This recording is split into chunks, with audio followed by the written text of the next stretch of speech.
తీసి శుక్రవార పైన ఒక లోటు ఎన్ని నీ పేరేం పేరు? నా పేరు బాగా చెప్తున్నాము. ఏమైంది? డూప్లికేట్ లోటు ఇచ్చి సార్ కాపులోనే అని చెప్పి వీడు పడ్డే తీసుకోవా ఏలుపుద్దు రేట్ తీసుకోవా అంటే పంపించారు బ్యాంక్ వాళ్ళు. వీటికి వచ్చి ఏలుముద్దు రేట్ నాకు 30 నా అకౌంట్ లో ఇంక పైసలు ఉంచండి అని చెప్పి 30,000 తీసిన. మళ్ళీ ఎక్కువ ఎందుకు ఇచ్చారు మరి? నాకు వడ్డనే ఇచ్చేది ఉండే కదా మరి.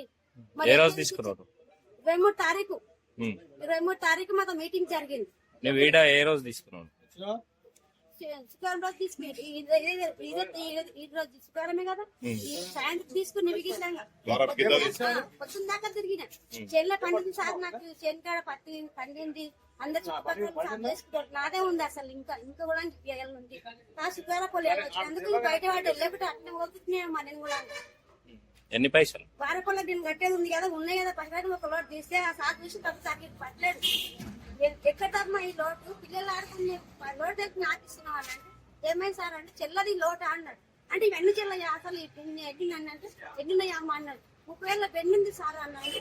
పెట్టేచ్చిన వాళ్ళకి తీపు అన్నాడు. చెల్లది అవి పాదోగిట్లయిన చెప్పిండు. ఆయనకి ఎన్నికైనా ఒక లోటు ఇళ్ళకెళ్ళి తీసుకోలేడు అయినా సార్. నువ్వు ఆ రోజు చూసుకోలేవా మరి? చూసుకోలేను సార్. నేను ఇది చేసి ఏమైనా పెట్టినా ఆధార్ కార్డు పెట్టిస్తే అడుగు అది ఇట్లా పెట్టుకొని ఇట్లా మూసుకొని పోయి అన్నంత మనలో పెట్టి తాళం వేసి చేనుకి ఒకటి పెట్టినామని. ఎన్ని పైసలు మొత్తం నాకు పడ్డాయి 34,000 పడ్డాయి. నువ్వు ఎన్ని డ్రా చేసుకున్నావు? 30 ఇవ్వమని నేను మళ్ళీ ఎక్కువ 30 ఉన్నాయి. 30 మరి ఎక్కువ ఎందుకు కొట్టింది నాకు? 30 నేను 30 ఇవ్వమను. 30 తర్వాత 35 ఉండని టైం వస్తుంది. ఎట్లా ఏమన్నా ఇంకా ఉండాలి కదా. చదువుకోలేండి ఆయన అసలు. ఇక ఇల్లు ఎందుకు జిప్పు పైసలు ఉన్నాయి కదా స్థలంగా ఏమన్నా అవసరానికి వస్తాను రిసిప్ట్ తీసుకోవాలని